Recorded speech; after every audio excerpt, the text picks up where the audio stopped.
Everyone, it's Claudia, and welcome to Take a Moment to ...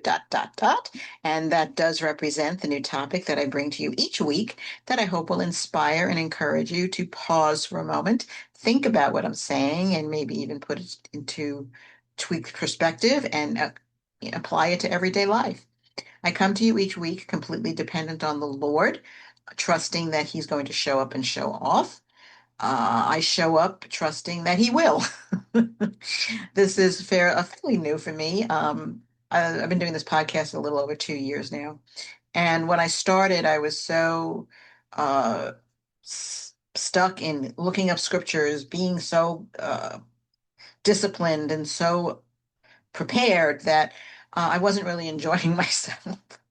But I was praying that the message got through. And then, well, about a year in, the Lord said, "Stop preparing, just show up." And I just, oh no. So I sort of did. But then a few months ago, He made it very clear to me, "I just want you to show up." He normally will give me a topic just as I sit at the computer, and then I'll just start talking and trust Him to fill my mouth to bless you. There are times He will notice, which He did this week. He did it last week too. So maybe in May, it's hard to break old habits. So, he'll download a scripture to me and I'll quickly look it up because if I quote it as I'm speaking, I want to make sure I quote it correctly. Because I can paraphrase scripture a lot. I have a lot of scripture in me. I'm thanking you for joining me. You can find me on my YouTube channel, Take a Moment to ... and on podcast stations such as Apple and Spotify. If you're new, welcome. If you've been with me for a while, I thank you for being with me each week. I pray each week blesses you. And I'm asking that you would like, subscribe, and share. That would help me grow the channel, and it would also bring the message further to those who possibly don't know that I'm here. So, thank you for being with me. And here we go. This week is take a moment to vent. Yeah. To be perfectly candid, I've been kind of in a venting mode the last few days.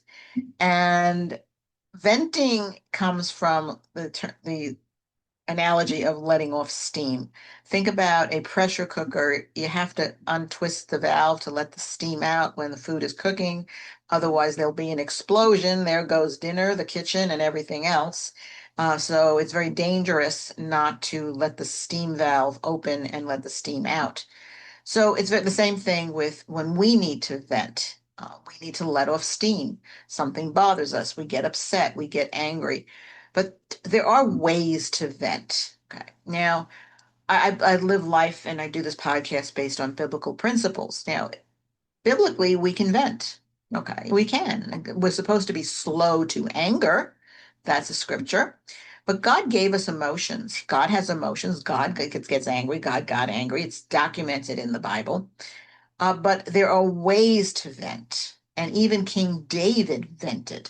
And I think Psalm 51 is he's before the Lord, prostrate before the Lord. He's crying out to him. He's venting. But as I said, there are ways to vent. I myself, um, what I do is I will vent to the Lord. Yeah, I used to think I couldn't do that because I figured if I did, God would, strike me down with a bolt of lightning because I shouldn't do that. I should be above all of that. Well, no, not at all. As a matter of fact, a few years ago, I was sitting on my sofa, and that's kind of my quiet place with the Lord. And I was frustrated. I was angry. And I just literally said to the Lord, "Talk to the hand. I don't want to talk. Leave me alone." Because I felt He was tapping me and wanted to spend time. Well, after about 3 days, I got past it and said, "I'm so sorry. Please forgive me." Well, of course He forgives me. God has broad shoulders. We put God in a box and we make Him this angry God. I used to do it all the time, especially when I was in a denomination growing up, that it was God, fear God. I was so disciplined from parents, from nuns and priests, that I thought God was the same way. And He was an angry God and always angry at me, but He's not. He is loving. He is all consuming love. But in love, there can be chastening and discipline and teaching. I mean, that's as parents, they have to exercise those things to our children so they grow up and know how to vent properly. So, uh, what, and as I said, I vent to the Lord. That's me. But also, we should have people in our lives that we trust, that know that if we need to vent, we're not going off the deep end, we're not falling apart. We just need to let off steam and let that be a spouse, a parent, a family member, sister, brother, friend, whatever. But they're there to encourage, or there to listen. Just let us get past it. Let us let off steam and vent. The critical thing is we have to get past it. The purpose, like the steam will dissipate into the air. So should our venting. So should our like moments of anger.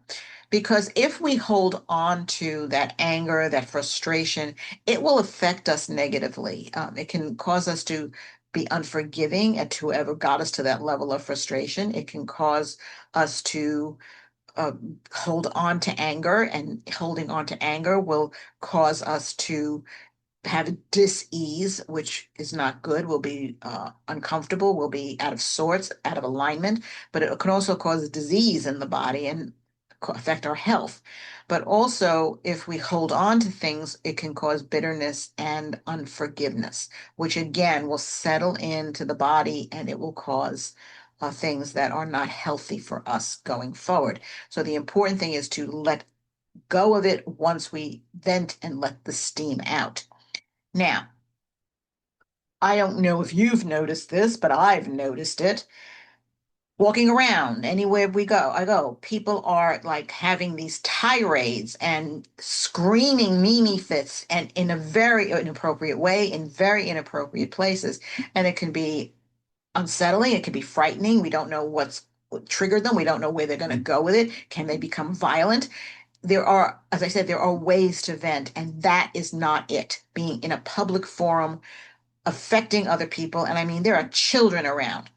And one of the things that is kind of a bee in my bonnet, which I'm going to vent a little bit about right now, is when people vent and they go into these tirades and they start getting, um, oh gosh, what's the word I want to use? They spout and they spew. They will use a lot of profanity and dropping F-bombs, you name it, cursing people out, whatever it is, they're going full throttle. And I personally find it offensive. And years ago, when I was doing some volunteer work at a school in the LA USD district, and I was going to help a young girl from El Salvador to English as a second language. And I would have to walk through the courtyard to get to the classroom. And these are middle schoolers. What are they, 11, 12 years old? The filth that was coming out of their mouths. I mean, and this, F and that, talking about teachers that way, other students, parents, you name it. I was mortified. So why I mean, these are our children, and we need to be examples. And if we are spewing this kind of filth, then they're going to pick it up and express themselves that way. And we are then choosing to live in the gutter. Shouldn't we be setting examples and raise the standard of how we express ourselves? And what I learned a few years ago, I haven't checked recently, but the Merriam-Webster dictionary, unabridged dictionary, has 470,000 words, and maybe more now or whatever. But the F-bomb was not a word in that dictionary. It was too vile. They said F-bomb, but they didn't say what the F-bomb was. Um, so if it's too vile to put in the dictionary, there are 470,000 other words that we can use to express ourselves. So, do we get angry? Absolutely. Do we let things fly? Absolutely. We're human, we get angry. But the critical thing is not to make it such an acceptable form of expression that we can't express ourselves in an intelligent way. And when I look at our leaders today, politicians, either side, it doesn't matter, accepting that this is the way we should be talking and this is the way it's accepted, and people laugh and oh yeah, it's funny. I'm offended. I'm personally offended by it. I'm venting about it right now because I feel we are intelligent human beings. We've been given the gift of language. To be frank, literacy is my passion. I would teach children reading and English as a second language. I read books to children, all of that, because I want them to be raised up appreciating the language we have, appreciating ways to express themselves in a way that is literate and not in the gutter. So that's my little vent and rant on that one. And the other thing that has been kind of a bee in my bonnet that I've been venting to the Lord about is people who don't keep their word. I'm one of those. I give my word, I'm going to keep it, whether it's to someone else or to myself. And to me, that's paramount because, again, we need to be examples, and our character speaks a lot. And if our character is such that we do not keep our word, that reflects really badly on us or the other person. So, my little vent today on that subject is be of good character, be upstanding, keep your word. And if you say you're going to do something, even if it's for yourself, and I'll use myself as an example, okay? I've made a commitment to myself for a lot of things, but 2 years ago, I made a commitment with a program to get healthy. And I tried for years and I finally found this.